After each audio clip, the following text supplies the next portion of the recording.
नमस्कार मेरे भाई, आप सबका स्वागत है 10 मिनट शो की क्लास नंबर 3 में। फ्रेंड्स को भी शेयर करो, सबके साथ ही क्लासेस आपको शेयर करनी है। और प्लस वही मैं फिर से रिपीट करूंगा, रात को सोने से पहले रील्स नहीं, ये 10 मिनट की प्रैक्टिस करो मेरे साथ जबरदस्त तरीके से। देखो मेरे दोस्त, आज का जो पहला क्वेश्चन है वो है यहां पर, neither the students nor the teachers were aware that the schedule for the annual function have been change by the principal. Video pause करो, खुद से ट्राई करो, फिर नहीं तो फिर आगे मेरे साथ इस क्वेश्चन को देखेगा। कहते हैं मेरे भाई, neither the student NOR the teachers. एक बार याद रखिएगा एक कॉन्सेप्ट, नीदर नोर जब भी आता है, अगर नीदर के साथ एक सब्जेक्ट है, नोर के साथ एक सब्जेक्ट है, तो मेन सब्जेक्ट मेरे भाई वो माना जाता है जो वर्ब के नजदीक हो, और वो टीचर्स है। तो यहां पर वर्ब सही अगर टीचर होता तो वो आ जाता, ठीक है। तो इसलिए मैंने एस लगाया हुआ है, ठीक है जी। अब ये एरर नहीं तो क्या है सर, फिर आगे कहता है दैट, जो कि कंजंक्शन की तरह आया। तो ना तो स्टूडेंट्स को ना टीचर्स इस बात से अवेयर थे कि जो शेड्यूल है ये मेन क्या बनने वाला है, नाउन, ये आर्टिकल किसके लिए, for the annual function. For के बाद प्रेपोजिशन है, प्रेपोजिशन के बाद उसका ऑब्जेक्ट जो है, यहां तक की एक्स्ट्रा इंफॉर्मेशन बनी। तो इसका मतलब मेन जो सब्जेक्ट बना मेरे भाई, क्या बना, द शेड्यूल। शेड्यूल क्या किया गया है, चेंज हो चुका है। तो यहां पर क्या आएगा मेरे भाई, सर हैव। तो ये तो गलत हो गया, यहां तो सिंगुलर वर्ब के लिए हमें जाना चाहिए, ठीक है। दूसरी चीज, एक और बात ध्यान से सुनना, यहां पर अब आपके लिए मैं क्वेश्चन छोड़ रहा हूं, मुझे यहां हैज करना चाहिए या मुझे यहां हैड करना चाहिए। आपके पास दो ऑप्शंस हैं। कहीं ऐसा तो नहीं, अगर ये पास्ट की बात है तो हैड होना चाहिए। कई बार बच्चे यहां पर इंप्रूवमेंट में फंसते हैं और वो हैज चुन लेते हैं। सर पास्ट की बात है, मैं हैज की बजाय किसको चुनना पसंद करूंगा, हैड को चुनना पसंद करूंगा। अब आपकी स्क्रीन पर क्वेश्चन नंबर 2 है, वीडियो पॉज कीजिए, ठीक है। मैं साइड हो रहा हूं, फिर सोचिए, फिर अगर नहीं तो आगे देखिएगा। सोचा मेरे भाई, अब देखो जरा। कहता है जो नया एल्गोरिदम है डिजाइन किया गया है प्रोसेस करने के लिए वास्ट अमाउंट्स ऑफ डेटा को, वो ये प्रॉमिस करता। अब एक बात बताओ सर, न्यू एल्गोरिदम अपने आप में क्या हुआ, सिंगुलर सब्जेक्ट हुआ। किसके लिए डिजाइन किया, वो तो एक्स्ट्रा इंफॉर्मेशन हुई। अगर ये सिंगुलर हुआ तो प्रोमिस बिल्कुल करेक्ट हुआ। कहता है क्या है, वो प्रॉमिस कर रहा है रेवोल्यूशनाइज करने का हमारी अप्रोच को एनालिटिक्स की, हाँ। But it also rises concerns. ये तो ट्रांजिटिव और इंट्रांजिटिव वर्ब से एक प्लेस हो गया। क्या जो राइजेस है और जो रेज है, एक बात बताओ, जब हम रेज यूज करते हैं मेरे भाई, ये ट्रांजिटिव वर्ब होती है, और ये वर्ब अपने बाद अपना क्या लेती है, ऑब्जेक्ट। और जब हम बोलते हैं ना अपने आप उगना, सूरज क्या करता है, रेज, या सूरज राइज करता है, राइज करता है। राइज होता है अपने आप से, कैसे कैसे आया, इंट्रांजिटिव वर्ब, जो कि अपने बाद मेरे भाई कोई भी ऑब्जेक्ट नहीं लेगी, ठीक है।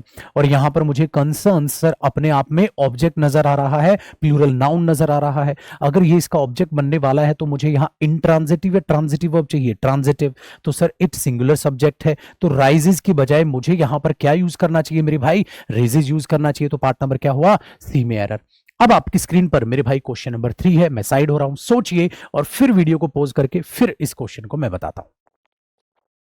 सोचा मेरे भाई, अब मेरी बारी। देखिए कहता है जो हमारे पास कंसेंसस है was not that the data itself was flawed. तो बहुत सारे मेरे भाई, मुझे पक्का यकीन है उन्होंने सोचा होगा सर जो डेटा है वो प्लूरल नाउन है, उसके साथ वॉज नहीं वर आना था। मेरे भाई ध्यान से सुनिएगा, जो टेक्निकल टर्म्स में अगर बात करें तो डेटम हमारा सिंगुलर नाउन होता है और उसका डेटा जो है प्लूरल नाउन होता है। लेकिन जब हम डेटा को एक तरीके से इंफॉर्मेशन की तरह यूज करते हैं तो data can be used as a singular unit, as a singular unit या सिंगुलर नाउन।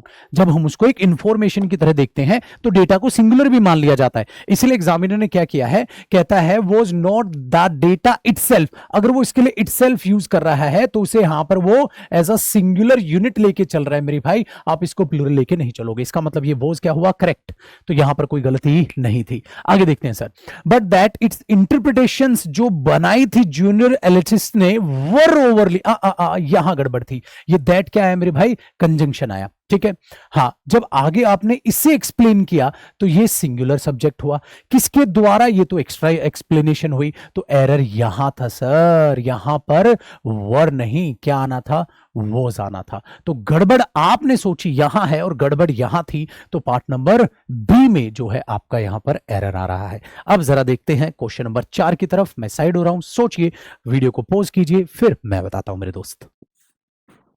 सोचा, इसका मुझे लग रहा है सबने सही आंसर दिया होगा। क्यों, कमिटी जो है हैज पोस्टपोन्ड। अब एक बात बताइए, कलेक्शन है, कलेक्शन है तो सिंगुलर, सिंगुलर तो सही हुआ। थर्ड फॉर्म ऑफ वर्ब भी सही हुआ।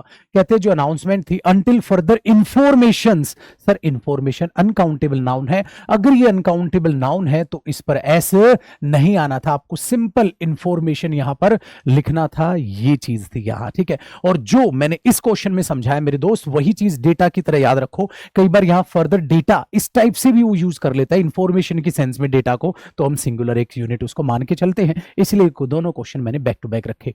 अब आपकी स्क्रीन पर है मेरे भाई क्वेश्चन नंबर 5, मैं साइड हो रहा हूं, वीडियो पॉज कीजिए, सोचिए, फिर मैं बताता हूं। सोचा, अब देखिए इसमें कहता है neither the scientist NOR the research team.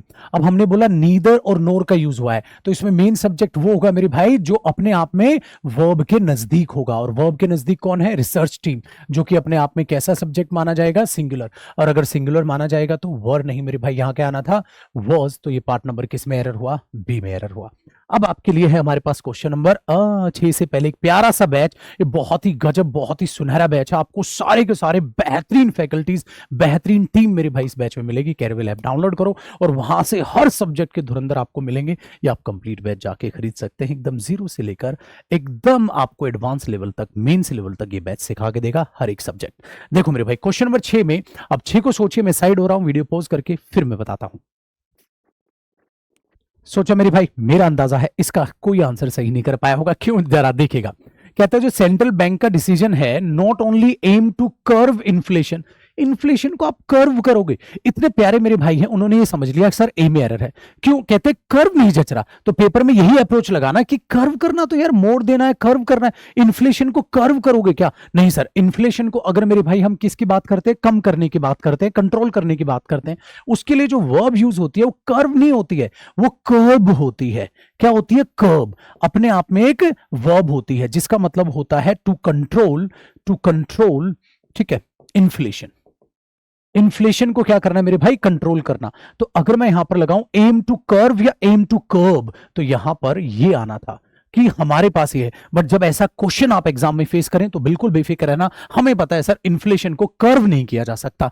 ए में एरर क्या आएगा वो बाद की बात है, एरर आपका सही हो जाएगा। जो आंसर था वो मैंने आपको बताया। अब जरा क्वेश्चन नंबर 7 है, मैं साइड हो रहा हूं, वीडियो पॉज करके सोचिए, फिर मैं बताता हूं। सोचा मेरे भाई, ये भी मेरा पक्का याद है कि सबने सही कर दिया होगा। Hardly did the manager new, ठीक है, दैट हिज डिसीजन। कई मेरे प्यारे भाई यहां ये फंस गए होंगे, सर हार्डली आया, हार्डली के साथ दैट नहीं, वैन आता है।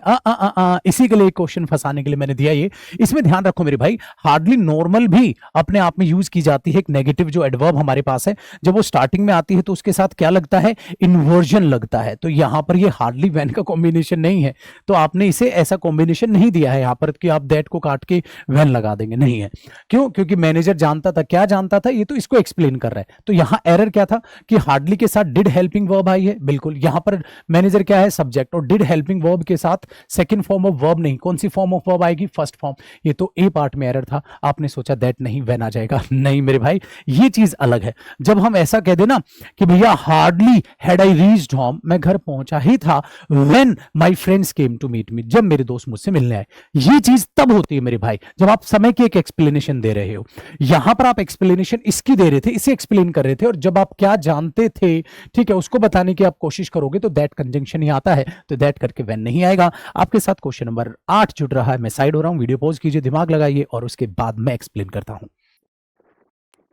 सोचा आपने, इसका भी आपने करेक्ट आंसर किया होगा। हमारे पास अगर देखिए what we need right now, जो चीज अभी हमें चाहिए, तरीके से क्या है मेरे भाई? व्हाट जो है वो कंजंक्शन है, और जब हम कंजंक्शन से कई बार शुरुआत करते हैं और पूरी की पूरी एक क्लॉज तैयार करते हैं मेरे दोस्त, वो क्लॉज अपने आप में नाउन क्लॉज कहलाती है।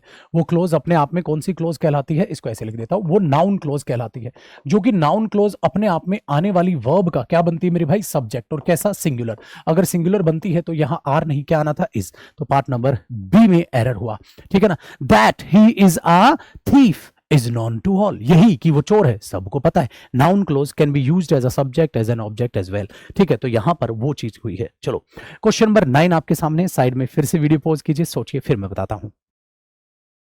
सोचो मेरे भाई, अब मेरी बारी।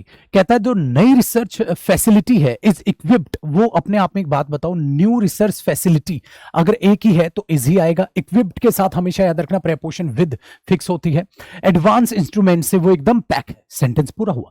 दैट अलाउ, क्या अलाउ सर, जो हमारे पास इंस्ट्रूमेंट्स है जो अलाउ करते हैं, तो इसका मतलब ये दैट अपने आप में रिलेटिव प्रोनाउन हुआ। जब हम रिलेटिव प्रोनाउन की बात करें तो वो अपने आने वाली वर्ब अपने एंटीसीडेंट के हिसाब से लेता है। जैसे these are the boys, these are the boys who are ready to go there, है कि नहीं। अगर यहां इंस्ट्रूमेंट्स, हम एडवांस इंस्ट्रूमेंट्स की बात करते हैं तो प्लूरल एंटीसीडेंट है। अगर ये प्लूरल तो दैट भी प्लूरल, तो आने वाली वर्ब भी क्या होनी थी, प्लूरल। सो अलाउज होनी थी कि अलाउ होनी थी, अलाउ होनी थी। इस हिसाब से जो पार्ट नंबर सी है उसमें मेरे भाई एरर हुआ, रिलेटिव प्रोनाउन से रिलेटेड।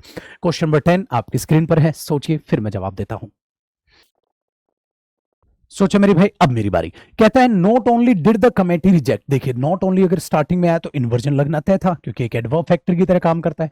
अगर हम डिड हेल्पिंग वर्ब देखते हैं, कमेटी अपने आप में द और सब्जेक्ट अगर देखते हैं तो उसके साथ आई वर्ब की फर्स्ट फॉर्म ऑफ वर्ब, ठीक है। फिर उसने आगे क्या किया मेरे भाई, बट ऑल्सो क्रिटिसाइज्ड। अरे आपने क्रिटिसाइज्ड क्यों किया, क्योंकि जब आप इस कॉम्बिनेशन को अगर आप फॉलो करेंगे तो आप यहां सेकंड फॉर्म वर्ब वर्ब क्यों लगाएंगे, आप यहां पर फर्स्ट फॉर्म ऑफ वर्ब लगाएंगे।